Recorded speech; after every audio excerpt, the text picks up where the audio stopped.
Assalamualaikum warahmatullahi wabarakatuh. Tuan-tuan dan puan-puan, sidang hadirin dan penonton TV, Pertiwi dan juga FB Live Inisiatif Tun Perak. Saya Muhammad Hamdan bin Muhammad Sharif merupakan moderator bagi siri wacana dasar yang julung kali diadakan dalam tahun ini, tahun 2021. Tajuk kita pada hari ini adalah dari minyak, gas kepada nuklear. Apakah alternatif kita?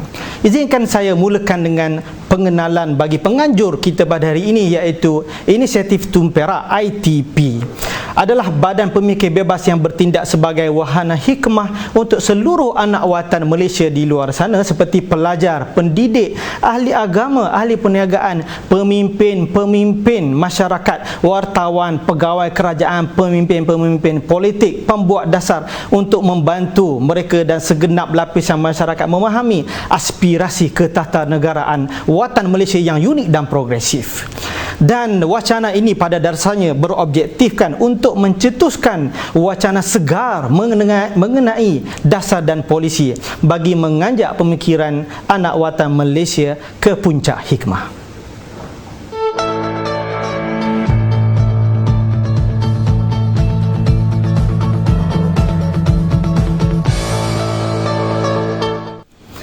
Kembali ke studio, tuan-tuan dan puan-puan.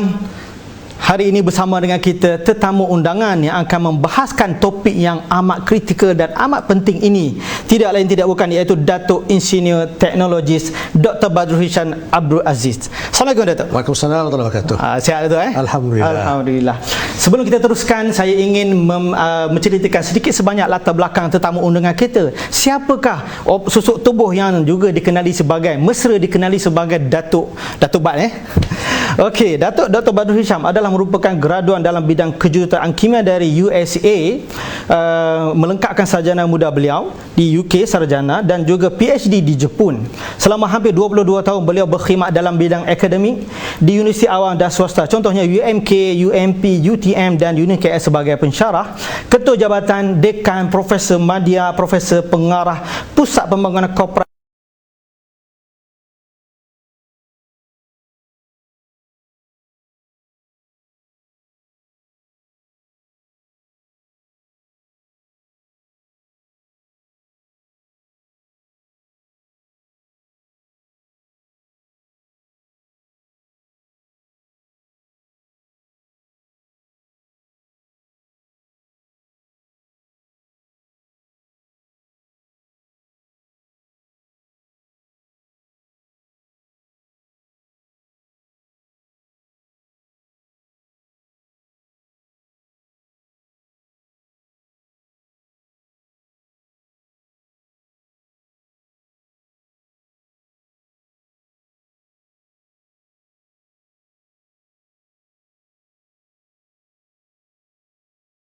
dekat UK dan Malaysia dengan menjawab beberapa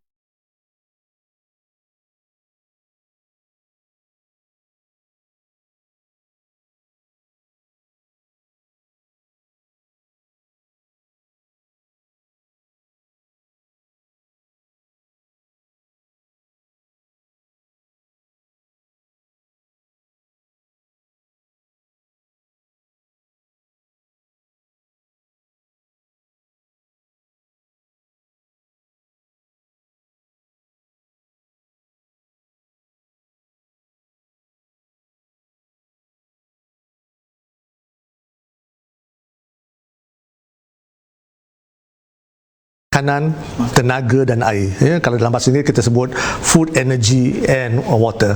Malah setiap tahun perbincangan mengenai food, energy and water ini dijadikan persidangan antarabangsa yang cukup terkenal, membincangkan tentang bagaimana penggunaan, bagaimana akses dan sebagainya mengenai perkara-perkara ini.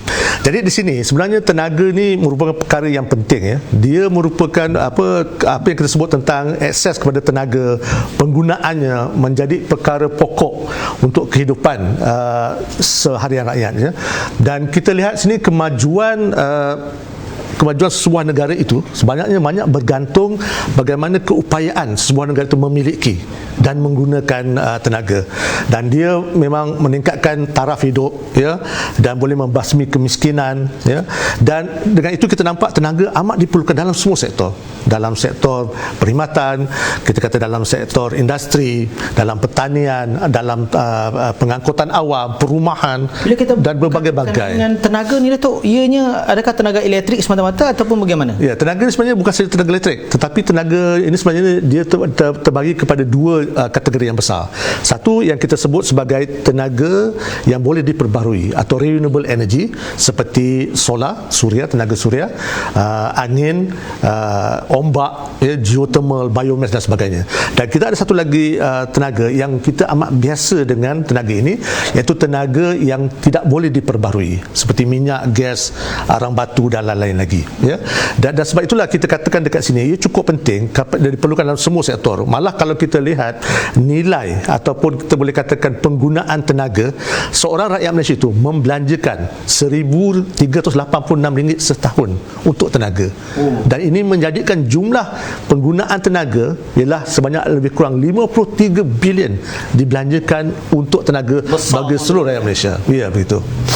Jadi secara umumnya, bila tadi kita dengar bagaimana peri pentingnya tenaga dalam kehidupan, impak kepada negara, ekonomi, kesihatan, makanan dan sebagainya. Jadi dari segi hala tuju dan dasar penggunaan tenaga negara, Datuk, bagaimana senario di dunia sekarang ini dan bagaimana senario di Malaysia sekarang ini? Mungkin apa asas atau sumber yang kita guna dan bagaimana keadaan penggunaan sekarang di Malaysia? Kalau kita lihat kepada hala tuju mengenai tenaga ini, biasanya tidak lari daripada tiga perkara. Ya, yang pertama yang kita sebut di sini sebagai keselamatan tenaga atau energy security. Yang kedua kita sebut tentang reliability, kita sebut tentang efficiency, quality dan cost tenaga. Dan akhir sekali yang perkara yang ketiga yang biasa kita berkisar pada tenaga ini ialah mengenai sustainability ataupun kelestarian tenaga dan kaitannya dengan alam sekitar. Ya, jadi ini tiga perkara yang biasanya menjadi hala tuju ataupun perbincangan mana-mana dasar tenaga di seluruh dunia. Malah kalau kita lihat pada hari ini, antara perkara pokok dalam hala tuju dasar tenaga banyak negara ialah bagaimana untuk mencari alternatif kepada sumber tenaga. Sebagaimana yang saya sebut tadi, kita lihat di dunia pada hari ini kebanyakan tenaganya daripada fossil fuel ataupun bahan api fosil, ya, di mana merupakan tenaga yang tidak boleh diperbarui. Jadi sekarang banyak usaha-usaha dibuat, ya, atau dasar-dasar yang telah diadakan untuk menggantikan fossil fuel ini kepada tenaga yang boleh diperbarui. Ya, jadi yang boleh. Jadi dekat sinilah kita lihat Malaysia pun tidak terkecuali. Ya, Malaysia tidak terkecuali dalam dasarnya. Sekarang ni Malaysia kita bergantung kepada sumber yang mana? Kita sebenarnya di Malaysia kita banyak bergantung kepada tenaga yang tidak boleh diperbarui, seperti oil atau minyak dan gas dan juga arang batu. Dan ini merupakan satu perkara yang cukup penting untuk kita kaji, kita lihat. Dan sebab itulah Malaysia juga bersama-sama dengan negara-negara lain menumpukan perhatian sekarang ini kepada renewable energy. Bagaimana kita boleh menggunakan tenaga yang datang daripada fossil fuel tadi, ya, daripada tenaga yang tidak boleh diperbarui kepada tenaga yang boleh diperbarui. Jadi contohnya tahun ini, ya, sebenarnya kita hanya mungkin tidak lebih dari 8% saja daripada campuran tenaga mix yang ada, tenaga campuran atau mix of energy ni di Malaysia ini kita gunakan tenaga atau renewable, tenaga yang boleh diperbarui. Jadi jauh daripada target kita yang pada tahun 2025 nanti kita sasaran kita adalah pada 20%, di agak 20% renewable energy. Dan ini sebab apa? Sebab di sinilah kita lihat banyak inisiatif telah dibuat tetapi amat perlahan. Ya, ini yang kita nak bincang. Dari segi dasar negara kita ni memang menuju ke arah campuran dari segi penggunaan sumber tenaga tersebut.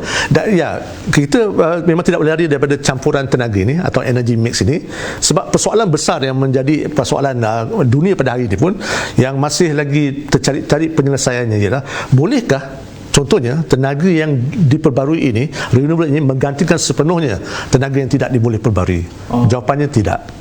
ya, bukan 100%. Jadi di situ kemungkinan bagaimana kita nak mengimbangkan antara tenaga yang boleh diperbarui dan tenaga yang tidak boleh diperbarui. Bila sebut tentang tenaga boleh diperbarui, tenaga yang lestari, sustainability, dia tidak lari daripada berbicara berkenaan dengan green energy ataupun tenaga teknologi hijau dan sebagainya. Mungkin boleh Datuk, apa kaitan, di mana kedudukan teknologi hijau ni di antara dua yang kita bincang tadi? Ya, tenaga hijau ialah merupakan apa yang kita sebut ialah tenaga bersih lah. Ya, bermakna tenaga yang kita jana itu, ya, dia bersih dan tidak memberi impak atau kurang memberi impak kepada alam sekitar, ya. Dan jadi kita lihat dekat sini, kenapa tenaga yang tidak diperbarui ini, ya, tidak memberi impak kepada alam sekitar, sebab satu, dia merupakan tenaga yang tidak menghasilkan gas yang berbahaya ataupun gas greenhouse effect tu, macam carbon dioxide dan lain-lain gas yang akan menyebabkan pencemaran alam, apa yang kita sebut pada hari ini global warming,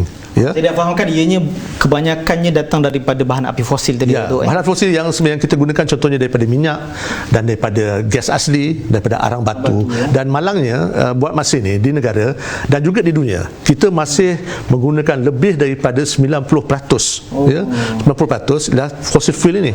Maknanya bahan api fosil yang terdiri yang merupakan tenaga yang tidak boleh diperbarui.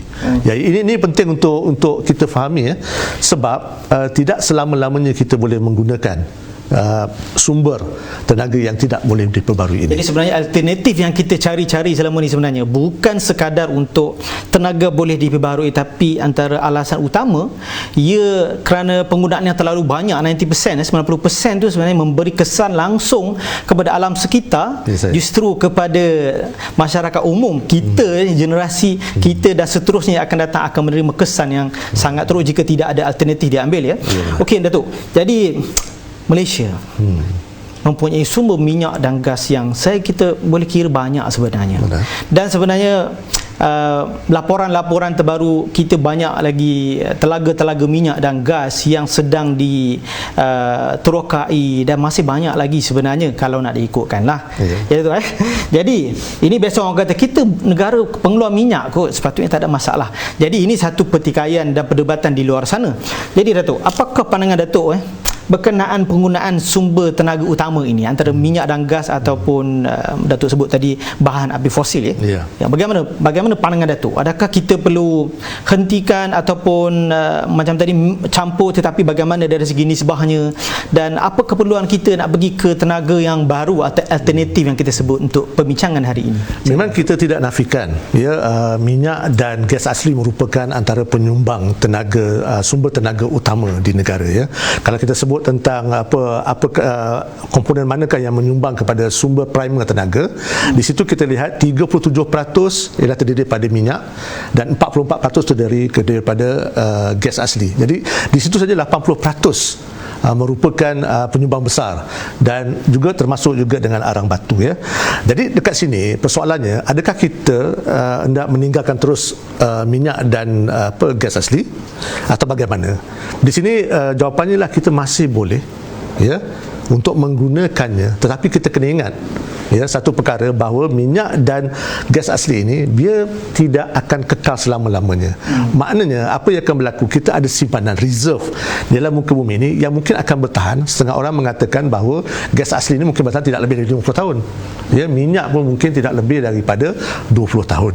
Jadi 20 tahun. Walaupun kita merupakan antara mempunyai reserve yang agak besar, nombor antara dalam 5 terbesar di Asia Pasifik, ya, tentang gas dan juga tentang minyak, tetapi kita kena ingat bahawa dia akan deplete pada satu masa nanti. Maknanya dia akan habis pada satu masa nanti, ya. Dan dekat dari sinilah kita kena fikir bagaimana kekurangan ini, ya, boleh kita atasi, sebab tenaga ni perlu ada. Kalau tak, bagaimana kehidupan kita akan jadi sengsara, akan menderita bila kita kekurangan tenaga, atau kita ada blackout, atau kita tidak ada cukup tenaga untuk dibekalkan. Jadi itu yang pertama. Tetapi yang kedua, yang paling penting juga ialah tentang bagaimana sumber bahan api fosil ini menyumbang kepada pencemaran alam, ya, menyumbang kepada apa yang kita sebutkan pemanasan global, dan menyebabkan menyebabkan perubahan cuaca, climate change,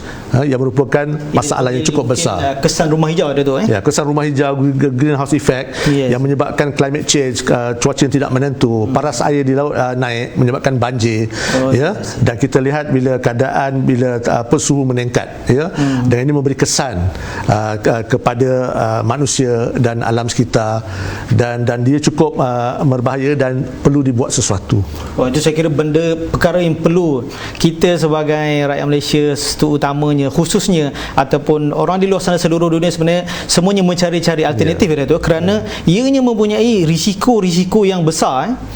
Jadi kalau dari segi dunia pula, bagaimana mereka punya alternatif yang sedang dilaksanakan, diterokai, mungkin perbandingan dengan negara-negara lain, bagaimana jika kita alternatif untuk kita mungkin mestilah kita kata dalam satu posisi yang lebih kurang sama dengan negara-negara lain. Jika kalau kita sahaja yang nak buat satu tenaga alternatif tetapi dunia tidak menuju ke arah itu pun sebenarnya ia mungkin memberi kesan yang berbeza kepada Malaysia. Bagaimana Malaysia punya dari segi perancangan dan dasar kita ke arah itu? Sebenarnya seperti sebut tadi lah, negara kita memang sejak tahun 1979 lagi, bila kita mulakan dasar tenaga nasional, bermula pada tahun 79, dan kemudian 79 kita ada dasar tenaga nasional melihat kepada penggunaan tenaga di seluruh Malaysia, dan juga lepas itu terdapat banyak dasar-dasar yang telah diwujudkan untuk menangani apa yang kita sebut dua perkara tadi, depletion ataupun kekurangan bahan api fosil, dan juga tentang pencemaran ini. Jadi dari situlah kita lihat bagaimana tenaga Renewable Energy Act-nya, kita tengok biofuel policy, dasar biopolicy, dasar tenaga hijau yang disebut tadi, dan kita juga ada akta yang pada tahun 2011, Sustainable Energy Development Act, akta tahun 2011, yang akhirnya juga melahirkan sebuah agensi yang dinamakan Sustainable Energy Development Agency yang bertanggungjawab kepada tenaga yang diperbarui ini, dan dekat situlah kita melihat kerajaan telah mengambil inisiatif yang begitu banyak. Tapi persoalannya tadi ialah selama lebih kurang dalam 30-40 tahun ini, kita lihat kejayaan tenaga yang perbarui yang dapat diaplikasi di negara ini cukup rendah. Sebagaimana diberi itu target tadi, sepatutnya pada tahun 2020 kita mungkin sudah mencapai 10%, tetapi kita hanya mencapai tidak sampai 8%, dan pada 2025 kita perlu mencapai 20%, dan pada tahun 2050 kita perlu sampai kepada 50%. Sekarang berapa persen, Datuk? Sekarang tak sampai 8%. Ada yang mengatakan 5%, 6%. Kita sedang menuju ke arah 20% yang masih jauh. 2025 itu kita ada masa hanya 5 tahun sahaja. 5 tahun. Jadi di sini penting untuk kita lihat bagaimana kerajaan perlu ada komitmen, dan perlu ada komitmen dalam hal ini, dan juga ia bergantung kepada sejauh mana kemajuan kita dalam tenaga yang boleh diperbarui ini. Jadi saya kira dasar-dasar itu telah ada, asasnya, platformnya, dan usaha-usaha menuju ke arah itu sebenarnya telah dimulakan oleh kerajaan sebelum ini lagi, dan sebenarnya telah banyak yang diwujudkan, agensi-agensi yang bertanggungjawab untuk mencapai sasaran tadi, Datuk. Jadi nampaknya kalau bukan minyak dan gas, kita menuju, tadi Datuk sebut berkenaan dengan tenaga boleh diperbaharui, renewable energy, dan juga tenaga lestari, sustainable energy. Jadi apa pilihan Malaysia? Kita dengar macam Datuk sebut tadi, biomass, ombak, laut, hidro, matahari, solar. Apa pilihan yang kita ada sekarang ni selain daripada minyak dan gas dan arang batu yang kita sedang gunakan sekarang? Kalau kata 20% tu, Datuk, ke mana, apa lagi yang kita sedang usahakan sebenarnya, yang kita Malaysia menuju ke arah itu? Jadi kita mulakan dulu dengan tenaga yang boleh diperbarui. Tenaga yang boleh diperbarui ini seperti solar atau suria atau tenaga matahari, angin, ombak, biomass dan lain-lain lagi. Dan semua tenaga-tenaga yang boleh diperbarui ini mempunyai kelebihan dia. Mempunyai kelebihan daripada segi mengurangkan pencemaran, dan dia boleh diperbarui, dan dia tidak akan berkurangan. Contohnya tenaga matahari, dia merupakan satu tenaga yang cukup besar. Malah dikatakan tenaga matahari itu boleh memberi 10,000 kali tenaga yang diperlukan oleh dunia.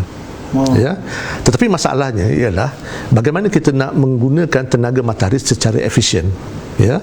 Dan inilah di mana ada limitation, ada had kekangan tertentu pada tenaga-tenaga yang boleh diperbarui. Contohnya matahari, tenaga daripada matahari itu, masalahnya tidak semua negara mempunyai pancaran cahaya matahari selama mungkin di Malaysia, di negara lain. Di Malaysia pun mungkin antara intensiti dia mungkin antara 4 hingga 6 jam. Ya. Di sini kita lihat tenaga matahari itu perlu disimpan, ya, dan dengan ini sistem penyimpanan itu pun mahal, ya, dan sistem untuk kita nak setkan tenaga solar ni pun juga merupakan initial cost dia terlalu mahal, ya, dan dia merupakan perlukan keluasan yang begitu besar sekali, ya. Dalam hal ini kita tengok 1 megawatt kadang memerlukan berbelas-belas ekar, ya, dan sebab itu memerlukan apa yang kita kata large scale solar farming yang cukup besar, dan dengan sini kita akan menggunakan penggunaan tanah yang begitu banyak. Maknanya perlukan satu permukaan yang sangat luas ya, untuk ni mendapatkan cahaya matahari. Dan mungkin juga orang kata kita letak dekat bangunan dan sebagainya.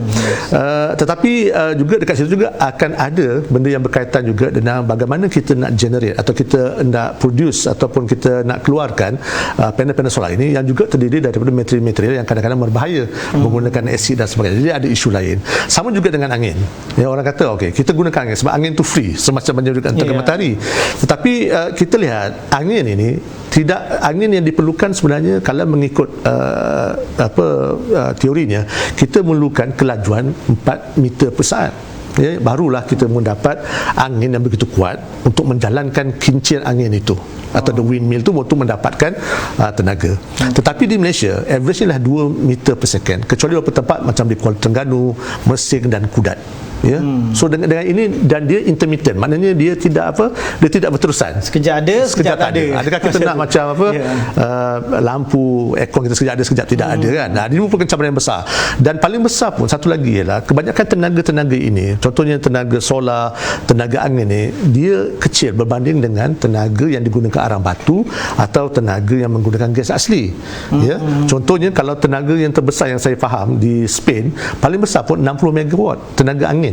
Ya. Itu bagaimana kadar angin, kelajuan angin itu saya kata lebih daripada 4 meter per saat. Dan jika dibandingkan dengan logi tenaga daripada gas dan juga arang batu, ya, boleh menjana sehingga daripada 500 sehingga kepada 2000 megawatt. Dia besar. Jadi dekat situlah kekangan-kekangan macam inilah yang menyebabkan walaupun dia menarik tentang solar ni, dan tapi ia penting, ya, tetapi kosnya menghalang orang ramai untuk menggunakan solar di rumah-rumah mereka. Maksudnya dari segi kadar tenaga dikeluarkan itu dengan kos yang terpaksa contohnya kalau dikatakan kalau sebuah rumah tu kita nak buat tenaga solar, panel solar kita nak pasang kat rumah, belanjanya mungkin pada awalnya 23,000 hingga lebih kurang 30,000 ringgit. 30,000 untuk 3 kilowatt sekali pasang. Belum masuk penyelenggaraan dan sebagainya kan. Jadi apa yang berlaku nanti, memang pada long termnya kita akan dapat return balik. Dikatakan boleh dapat dalam 37,000, 38,000 ringgit daripada yang itu. Tapi akan mengambil masa 7, 8 atau 9 tahun. 9 tahun. Ada yang kata 10 tahun. Jadi dekat sinilah dia menjadi cabaran kepada teknologi, bagaimana kita hendak memastikan bahawa kita boleh guna. Tapi saya nak beritahu dekat sini, ya, potensi solar cukup besar. Potensi solar cukup besar. Malah dikatakan kalau kita berjaya, soalan tadi, ya, awal-awal tadi, berjaya kita ubah daripada fossil fuel ni, daripada bahan aktif fosil ni kepada solar sepenuhnya, kita akan mengurangkan kos pencemaran sebanyak 40 kali ganda. 40 kali ganda. Tetapi itulah impossible. Satu benda yang memang banyak perlu dibuat. Kalau kita tolak tepi politik, kita ada isu teknologi, isu innovation, isu penerimaan masyarakat, kos dan sebagainya, yang kita sebut tadi. Jadi dia merupakan cabaran yang cukup besar. Sebab itu alternatif yang satu lagi yang perlu kita pertimbangkan, mungkin bukan sebagai tenaga utama, tetapi mungkin sampingan atau satu yang boleh kita kata komplement, ya, iaitu seperti contohnya tenaga nuklear. Itu merupakan mungkin salah satu daripada tenaga yang kita anggap ia bersih, ya, tidak mencemar greenhouse effect ini, dan juga dia merupakan antara tenaga yang cukup murah jika dibandingkan negara lain untuk kita bangunkan. Oh, Munas, bila sebut tentang nuklear tu Datuk, saya rasa itu satu persoalan yang sangat besar yang di mana-mana sahaja bila kita sebut nuklear, orang akan nampak satu saja, oh ini ada satu kesan kepada alam sekitar, ada pandangan-pandangan negatif dan sebagainya. Jadi saya nak berbalik kepada perbincangan berkenaan dengan tenaga boleh diperbarui dan juga tenaga lestari sebentar tadi. Saya tertarik bila bersebut tentang nuklear ini, kenapa kita tidak fokus kepada tenaga boleh diperbarui yang disebut tadi tentang potensi yang besar untuk dibangunkan, teknologi, inovasi dan sebagainya.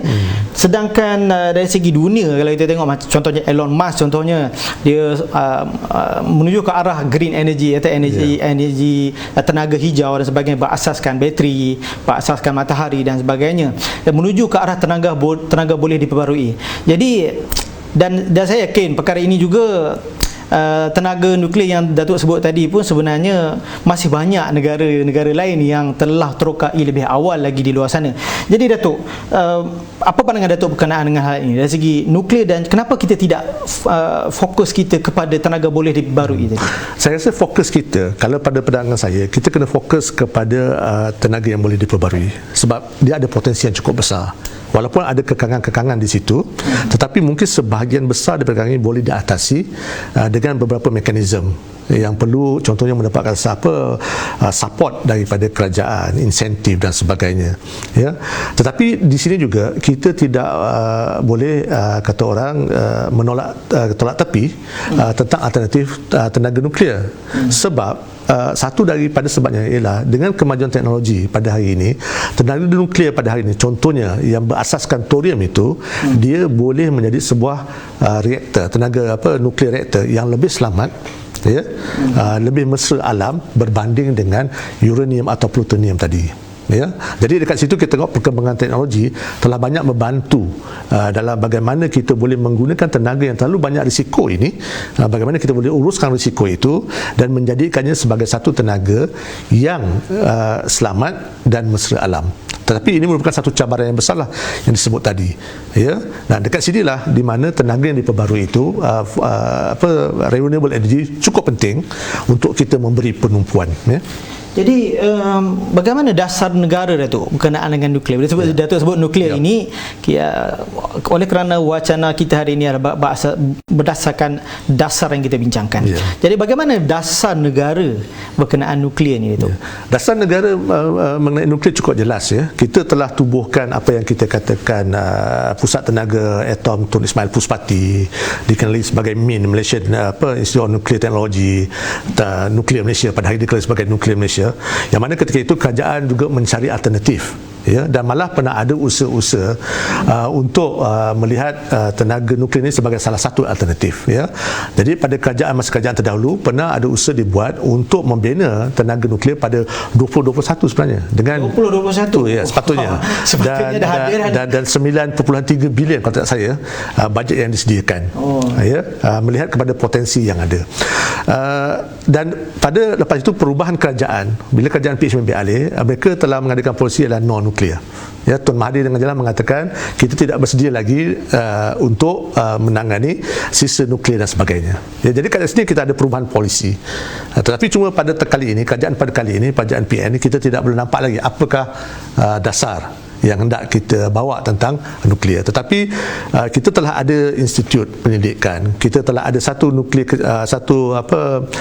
kata orang pakar-pakar, satu kumpulan pakar-pakar, ya, yang telah dibangun sejak tahun 70-an lagi tentang nuklear. Dan dengan adanya teknologi baru dalam sains dan teknologi, ya, terutama sekali dalam kemajuan dibuat dalam nuklear, bagaimana untuk menghasilkan nuklear lebih selamat ni, saya rasa ada satu benda yang boleh kita terokai, boleh kita bincang dan boleh kita lihat, kita boleh pertimbangkan. Tak semestinya mungkin kita buat dalam waktu terdekat. Ya. Jadi apa kelebihan nuklear berbanding tenaga boleh diperbarui tadi Datuk? Secara umumnya untuk penonton-penonton kita di luar sana untuk faham kali ini. Mengenai tenaga nuklear ni, kalau kita bandingkan dengan tenaga yang boleh diperbarui, yang pertama ialah kita lihat dekat situ kedua-duanya ialah tidak mencemar kepada alam sekitar daripada segi pelepasan gas, karbon dioksida dan sebagainya. Itu yang pertama.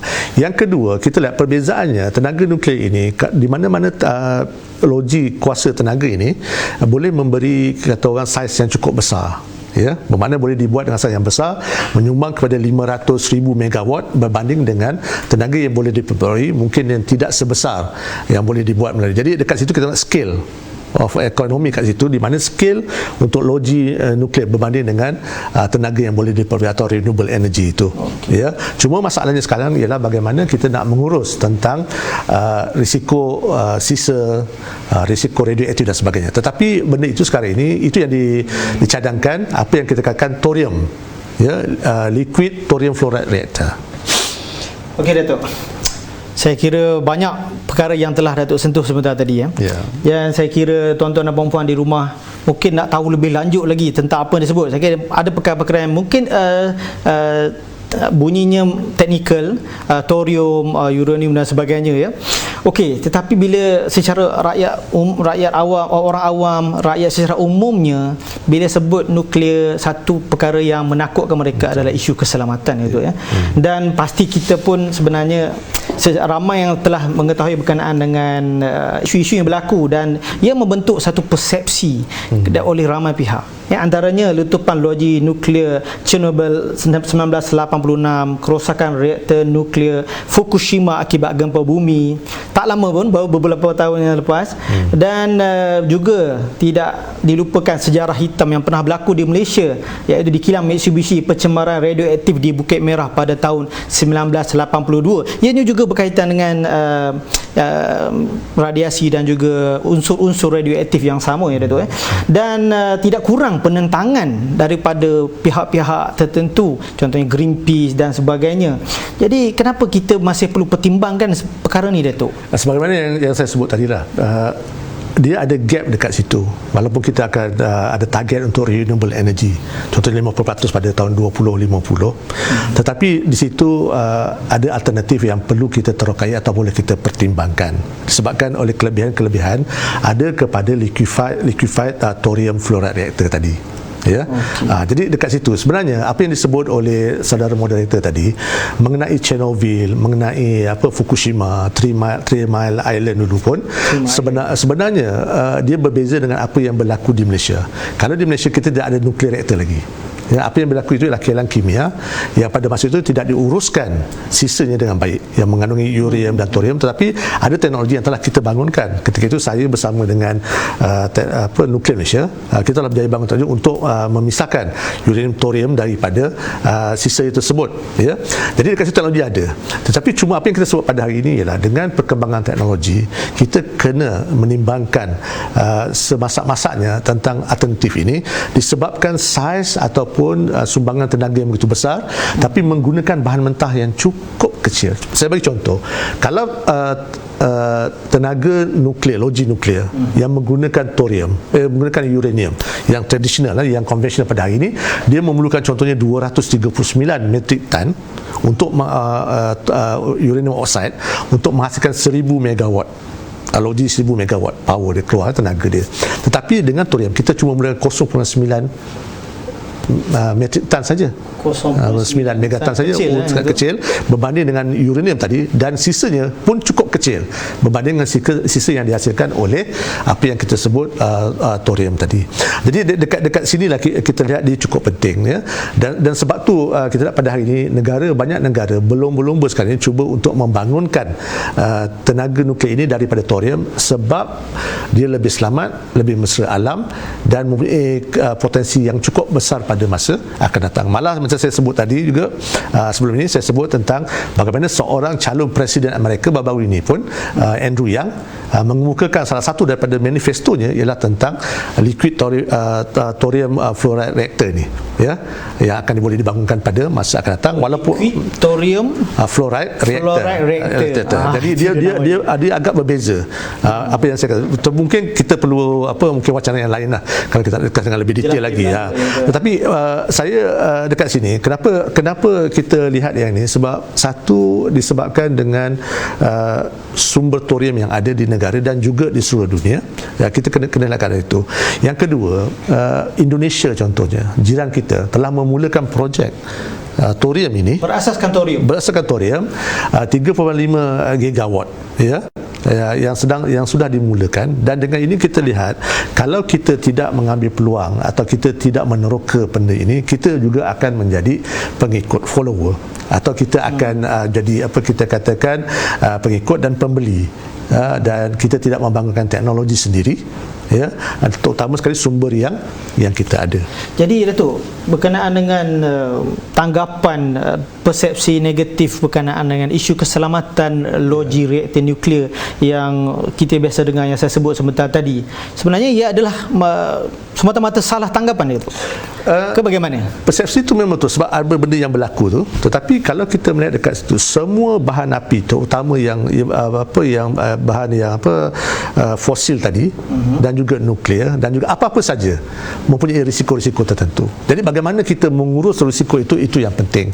Dan bagaimana kita mengurus risiko ini ialah dengan teknologi, ya, dengan inovasi yang perlu kita buat supaya kita lebih kreatif bagaimana untuk menggunakan tenaga ini.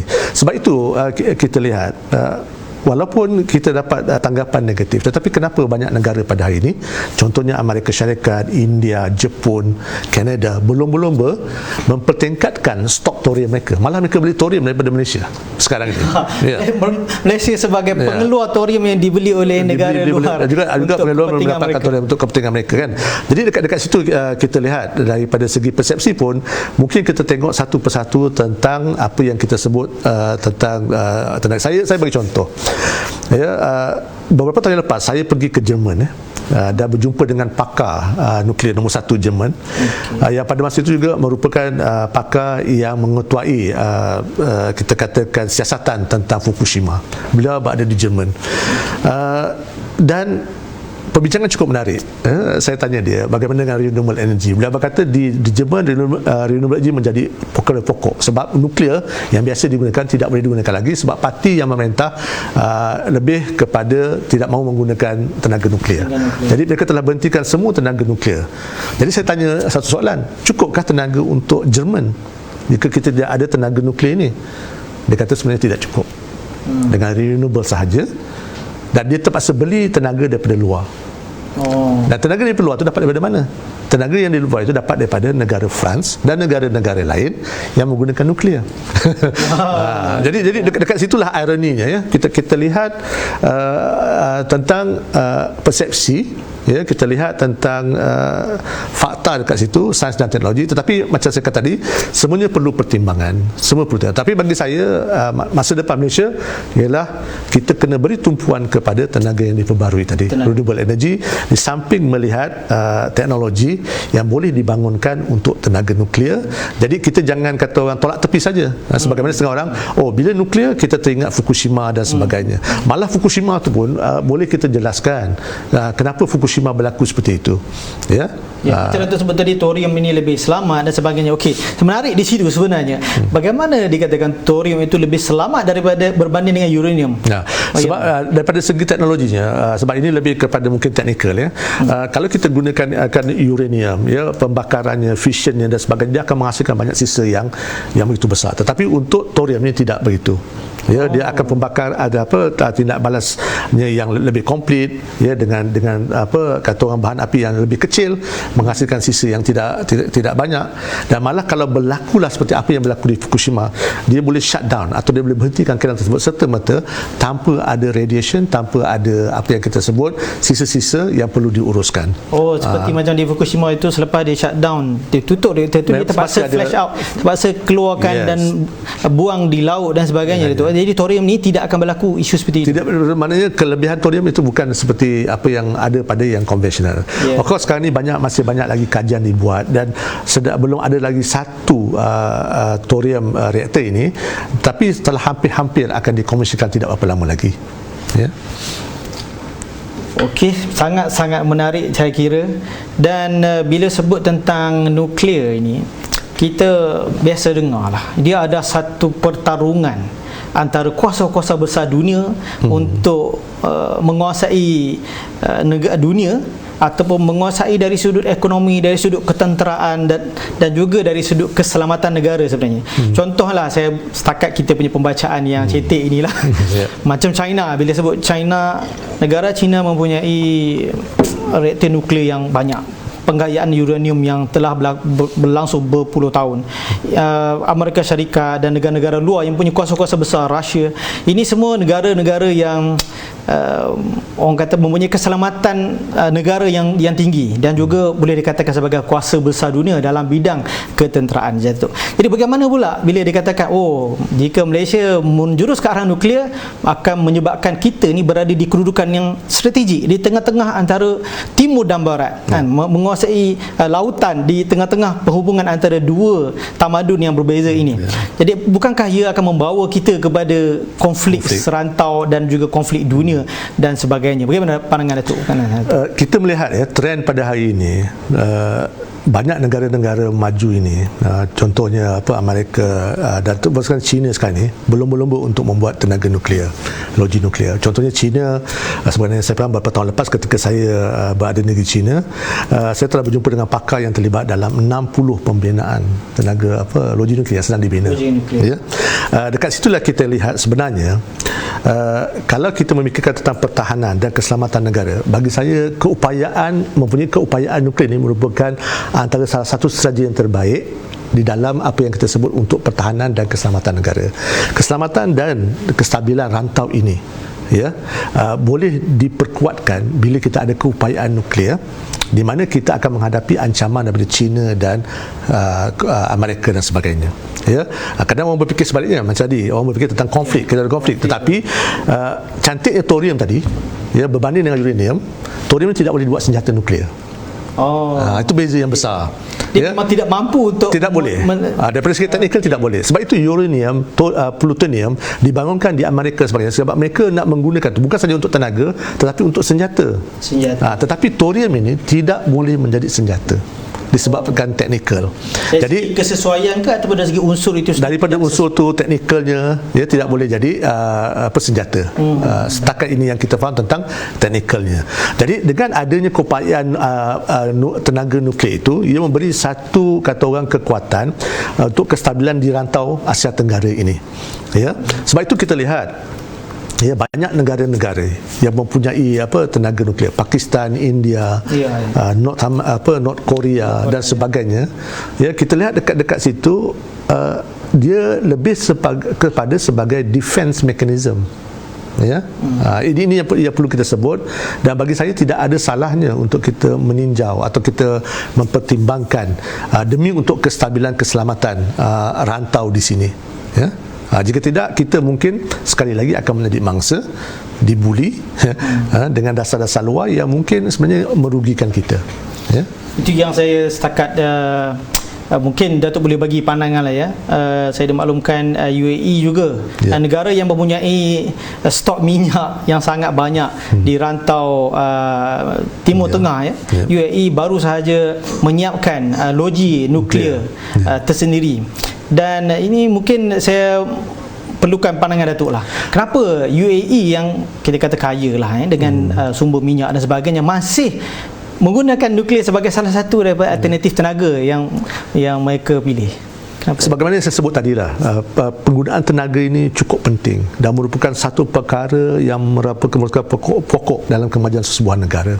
Kita tidak boleh atau we cannot afford, tidak boleh berada dalam satu situasi yang tenaga tidak mencukupi, yang mana ia akan menjejaskan seluruh kehidupan, sama ada dari segi keselamatan, kesihatan dan sebagainya. Sebab itu banyak negara-negara ini melihat ke depan bagaimana tenaga boleh dijana melalui berbagai alternatif alternatif. Dan sebagaimana katakan tadi, renewable ini mungkin ada target dia 30%, 50%, tetapi dia tidak boleh menyelesaikan semua masalah kekurangan tenaga itu, availability of energy. Jadi di situlah banyak pilihan-pilihan, option yang perlu kita lihat, ya. Dan tidak semestinya kita pergi nuklis terus direct, maknanya dengan segera begitu. Mana kita boleh buat kajian, kita boleh mempertimbangkannya, tetapi ia perlu ada di atas atas meja perbincangan untuk dibincangkan oleh pembuat-pembuat dasar bersama-sama dengan ahli-ahli teknologi, ahli saintis, melihat kepada perspektif keselamatan, melihat dari segi teknikal, ya, bagaimana dia boleh diuruskan, apakah pro and con ke semua tenaga yang ada, ya. Dan ini perlukan satu, kita katakan, keseimbangan lah, ya. Dan sebab itu untuk berpuluh tahun ini orang masih belum lagi menjumpa alternatif yang terbaik untuk menggantikan minyak dan gas asli.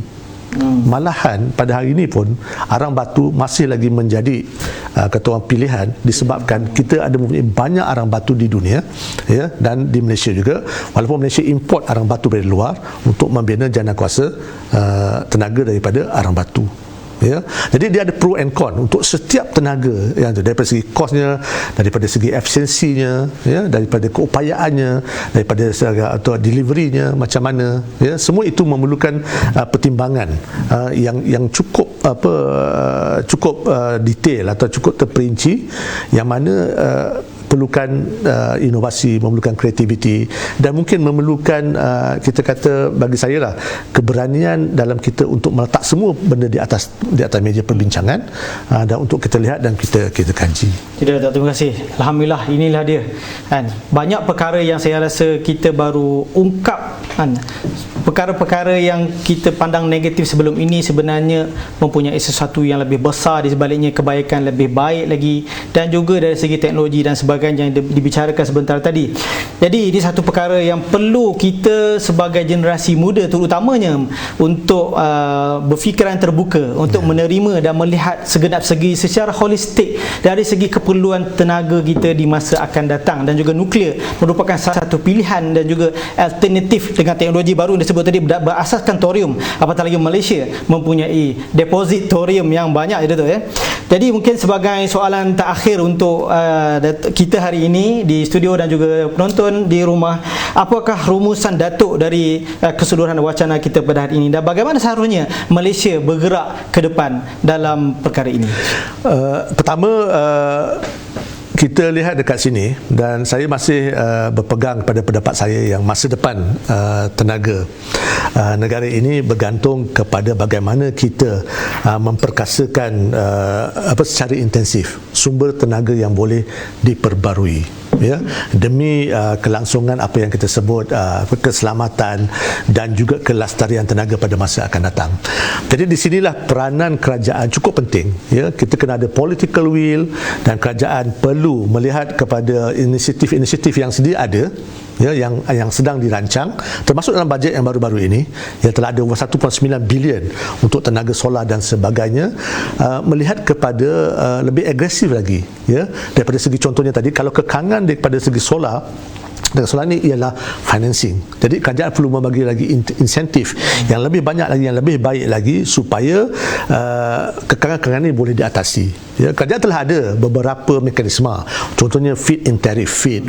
Kita ada new net energy metering, ya, NEM, yang mula-mula 2016 dan 2019 mungkin sedang dibuat perbaikan, dan kemudian kita juga P2P, peer to peer, ya. Dekat situ kita lihat ada liberalisasi tenaga, tidak dimonopoli oleh satu pihak saja. Dan yang paling menarik yang saya ingin rumuskan dekat sini juga ialah, dalam keadaan ini pada masa akan datang, ini yang kita sebut satu benda perkara di luar kotak telah berlaku di negara lain dan juga sedang berlaku di Malaysia. Rakyat Malaysia sekarang ini boleh jadi bukan saja sebagai consumer, sebagai pengguna semata, tetapi kita boleh jadi prosumer. Prosumer ini merupakan satu perkataan yang digunakan sebagai pengguna dan juga pembekal. Jadi kalau kita bangunkan tenaga solar di rumah kita, dan tenaga yang lebihan itu boleh kita jual kepada grid TNB untuk mendapatkan kredit atau untuk mendapatkan apa kata orang, meminimalkan atau kurangkan kos tenaga yang kita ni. Jadi jual beli tenaga ini pada hari ini ia telah menjadi satu perkara yang normal lah di negara barat, dan juga telah berlaku juga di Malaysia yang sedang dalam proses pilot, contohnya P2P tersebut. Di sinilah bagi saya rumusan yang kedua, di samping kerajaan tadi dan di samping kita memberi fokus kepada tenaga baru, kerajaan juga boleh melibatkan pihak swasta di dalam hal ini. Sebab untuk pihak swasta dia ialah win-win situation. Ya, pihak swasta apa akan mereka dapat? Mereka boleh jimatkan kos melalui tenaga yang boleh diperbarui, yang pertama. Ya.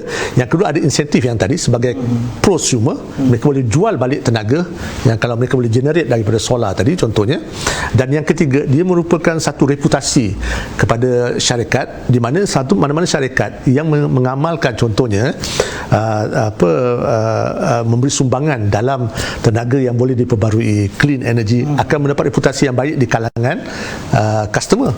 Ya, jadi di situ ada kelebihan untuk apa yang kita sebut untuk syarikat-syarikat swasta ini. Yang ketiga yang ingin saya cadangkan dekat sini ialah untuk kita sebenarnya meningkatkan kecekapan, efisiensi dan juga pinjamatan tenaga, sebab kita tahu tadi tenaga kita makin lama makin berkurang kalau kita bergantung kepada fossil fuel. Jadi dengan menunggu untuk tenaga dibarui, kita juga perlu mengambil langkah-langkah untuk menjimatkan tenaga. Dan ini boleh dibuat bukan saja contohnya rakyat atau masyarakat menjimatkan tenaga dari segi lampu, aircon dan sebagainya, tetapi boleh juga melalui apa yang kita sebut ialah mineral tenaga. Mineral tenaga ni macam nadir bumi. Ya, sekarang ini nadir bumi digunakan hampir meluas untuk membuatkan tenaga digunakan cukup minimum. Contohnya lampu yang kita ada pada hari ini, LED dan sebagainya, sebagainya dibuat daripada rare earths, daripada nadir bumi, sebab dia akan menjimatkan tenaga. Kereta hybrid, ya, menggunakan kereta elektrik, baterinya 10 hingga 20 kg terdiri dari ada bateri yang dibuat daripada apa yang kita sebut ialah nadir bumi. Ya, jadi dia menyumbang kepada itu. Jadi pembangunan nadir bumi yang kebetulan alhamdulillah ada di Malaysia juga boleh membantu di dalam energy conservation dan energy efisiensi. Dan paling penting juga akhir sekali dekat sini kita juga ingin memastikan supaya teknologi tempatan dapat dibangunkan. Teknologi tempatan berkenaan dengan tenaga, dan bangunkan juga tentang tenaga mahir. Ya, tenaga mahir dalam bidang tenaga yang memerlukan inovasi, memerlukan kreativiti untuk menangani isu tenaga pada masa akan datang. Sebab kita tidak boleh bergantung selama-lamanya kepada orang luar ataupun teknologi daripada orang luar, yang mana dia akan merugikan kita daripada segi aliran tunai keluar daripada negara, dan negara luar itu akan mengambil kesempatan, terutama sekali bila dia melihat sumber yang banyak di Malaysia tetapi dibangunkan dengan teknologi mereka, dibangunkan oleh orang mereka, dan kita akhirnya hanya menjadi pemerhati. Dan mungkin kita kadang akan dapat sedikit tentang cukai dan sebagainya. Tetapi di sinilah kita kena membebaskan diri kita dan negara kita daripada kebergantungan kepada teknologi luar dan juga kebergantungan kepada pakar luar. Ya, ini cukup penting. Okey, terima kasih jutaan. Terima kasih kepada Prof Datuk Insinyur Teknologis Dr. Badrul Hisham bin Abdul Aziz yang bersama-sama dengan kita secara langsung di studio TV Pertiwi, dan juga saya ucapkan jutaan terima kasih kepada penganjur inisiatif Tun Perak ITP yang menganjurkan sesi wacana-wacana seperti ini. Saya kira inilah dia wacana segar dengan topik-topik yang panas yang perlu kita perbincangkan, perlu kita debatkan, perlu bahaskan untuk membawa Malaysia, anak watan Malaysia kepada satu peringkat yang lebih tinggi di masa akan datang. Dan sebenarnya sedikit daripada ITP, ianya bukan akan berakhir di sini. Ini adalah merupakan salah satu daripada wacana-wacana yang dianjurkan dan merupakan wacana pertama yang dianjurkan tahun 2021, dan saya difahamkan ada 34 topik yang akan dibicarakan, akan dibentangkan, dibahaskan, didebatkan kepada semua, yang akan melibatkan semua dan juga segenap lapisan masyarakat. Dan saya amat mengharapkan pembincangan seperti ini, jika ada di luar sana pemimpin-pemimpin masyarakat, ibu-ibu, bapa-bapa, kan, ataupun ada di luar sana mungkin pemimpin-pemimpin politik yang menonton rancangan dan wacana ini. Kita sangat-sangat mengharapkan perkara ini boleh dibawa ke atas dan dibincangkan secara lebih mendalam, diletakkan di atas satu meja dan dikongsi bersama untuk membawa Malaysia kepada satu tahap yang seterusnya. Dan sekali lagi saya ucapkan terima kasih, jutaan terima kasih kepada panel undangan Datuk Bat, ya, ITP dan juga Studio TV. Tak lupa juga kepada semua penonton di rumah ataupun di mana saja anda berada, TV per TV ataupun melalui FB Live inisiatif Tun Perak ITP. Dengan itu saya kira tamat sudah wacana kita pada hari ini. Setakat itu saja saya akhiri wacana kita dengan Assalamualaikum warahmatullahi wabarakatuh.